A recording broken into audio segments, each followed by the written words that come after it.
వైసీపీలో వర్గ విభేదాలు భగ్గుమంటున్నాయా? స్థానిక సంస్థల ఎమ్మెల్సీ ఉప ఎన్నిక నామినేషన్ కార్యక్రమానికి కీలక నేతలు డుమ్మా కొట్టడానికి కారణాలేంటి? కలెక్టరేట్ గేట్ దగ్గరకు వచ్చిన ఉత్తరాంధ్ర వైసీపీ ఇన్ఛార్జ్ వైవి సుబ్బారెడ్డి అక్కడి నుంచి ఎందుకు వెనుదిరిగారు? నామినేషన్ వేసే సమయంలో ఫ్యాన్ పార్టీ అభ్యర్థి బొత్స వెంట లేకపోవడానికి స్పెషల్ రీజన్ ఏదైనా ఉందా? రావద్దని పార్టీ కీలక నేత వైవి సుబ్బారెడ్డికి ఫోన్ చేశారా? ఇన్ఛార్జ్ వస్తే బొత్సకు ఓటమి తప్పదని గతంలోని సెంటిమెంట్ను గుర్తు చేశారా? Let's watch the story.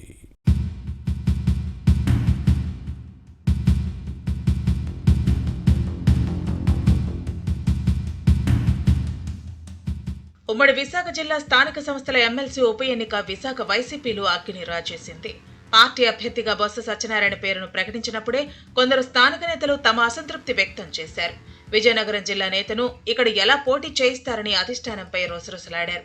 సార్వత్రిక ఎన్నికల్లో బొత్స సత్యనారాయణతో సహా ఈ ఫ్యామిలీ నుంచి పోటీ చేసిన అందరూ ఓడిపోయారు. బొత్స సతీమణి ఝాన్సీ విశాఖ లోక్సభ అభ్యర్థిగా పోటీ చేసి ఓటమిని మూటగట్టుకున్నారు. కూటమి తరపున బరిలో దిగిన టీడీపీ అభ్యర్థి శ్రీభరత్ చేతిలో చిత్తయ్యారు. తెలుగుదేశం నేతకు వచ్చిన మెజార్టీ కంటే బొత్స ఝాన్సీకి పోలైన ఓట్లు తక్కువ. బొత్స ఝాన్సీని విశాఖ వాసులు, ఆ పార్టీ నేతలు ఎంత తీవ్రంగా వ్యతిరేకించారో దీన్ని బట్టి అర్థం చేసుకోవచ్చు. అప్పటి నుంచే విశాఖ జిల్లా వైసీపీ బొత్స అనుకూల, వ్యతిరేక వర్గాలుగా చీలిపోయింది. ఇప్పుడు విభేదాలు మరింత ముదిరాయి.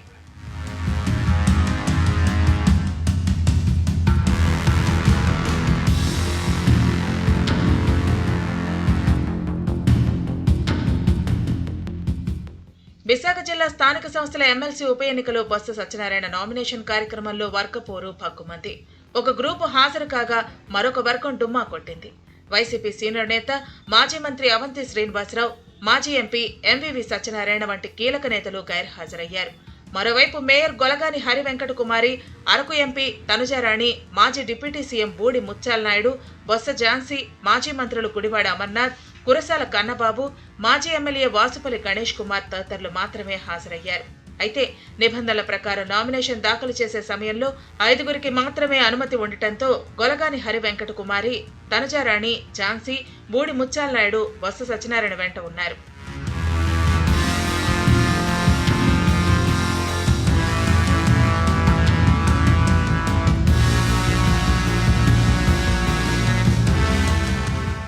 అయితే ఇంతవరకు బాగున్న నామినేషన్ కార్యక్రమానికి హాజరయ్యేందుకు ఉత్తరాంధ్ర జిల్లాల వైసీపీ ఇన్ఛార్జ్ వైవి సుబ్బారెడ్డి నగరానికి వచ్చి విశాఖ జిల్లా కలెక్టరేట్ కు చేరుకున్నారు. కానీ మెయిన్ గేట్ దగ్గర నుంచే వెనుతిరిగి వెళ్లిపోయారు. నామినేషన్ కార్యక్రమానికి హాజరు కాకపోవడంపై గుసగుసలు వినపడ్డాయి. అసలు ఏం జరిగిందో పార్టీ నేతలు, కార్యకర్తలు ఆరా తీశారు. ఏదో అర్జెంట్ ఫోన్ కాల్ వస్తే వెళ్లిపోయారని ఆన్సర్ వచ్చింది. కానీ ఆ సమాధానం అంత నమ్మశక్యంగా లేకపోవడంతో కొందరు లోతుగా ఎంక్వైరీ చేశారు.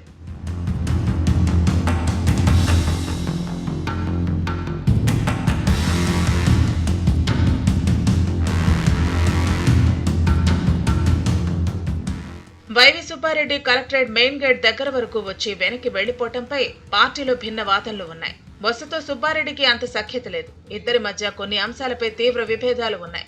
ఈ కారణంగానే వెనక్కి వెళ్లిపోయారని పార్టీలో కొందరు చెబుతున్నారు. ఇదే సమయంలో మరొక అంశం కూడా తెరపైకి వచ్చింది. బొత్స వర్గానికి చెందిన ఓ కీలక నేత నామినేషన్ వేసే కార్యక్రమానికి రావద్దని సుబ్బారెడ్డిని కోరారట. విశాఖ జిల్లాలో వైవి సెంటిమెంట్ ఉంది. వైసీపీ అభ్యర్థుల నామినేషన్ కార్యక్రమానికి ఈయన హాజరైతే ఆ అభ్యర్థి ఓడిపోతారనే ప్రచారాన్ని కొత్తగా తెరపైకి తెచ్చారు.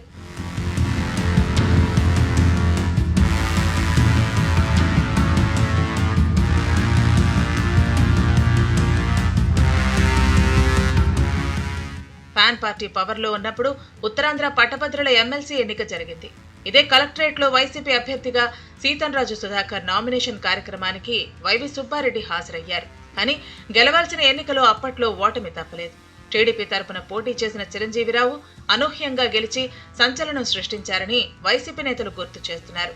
అందుకే బొత్స నామినేషన్ వేసే కార్యక్రమానికి రావద్దని సుబ్బారెడ్డిని కోరినట్లు ప్రచారం జరుగుతోంది. ఈ కారణంతోనే వైవి విశాఖ జిల్లా కలెక్టర్ కార్యాలయం మెయిన్ గేట్ వరకు వచ్చి ఫోన్ కాల్ రావడంతో లోపలికి రాకుండా వెళ్లిపోయారని చెబుతున్నారు.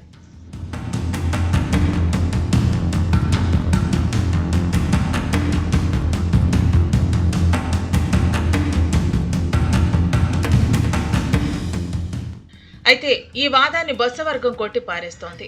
నామినేషన్ వేసే కార్యక్రమానికి తాము సుబ్బారెడ్డిని ఆహ్వానించామని, అందుకే నగరానికి వచ్చారని చెబుతోంది.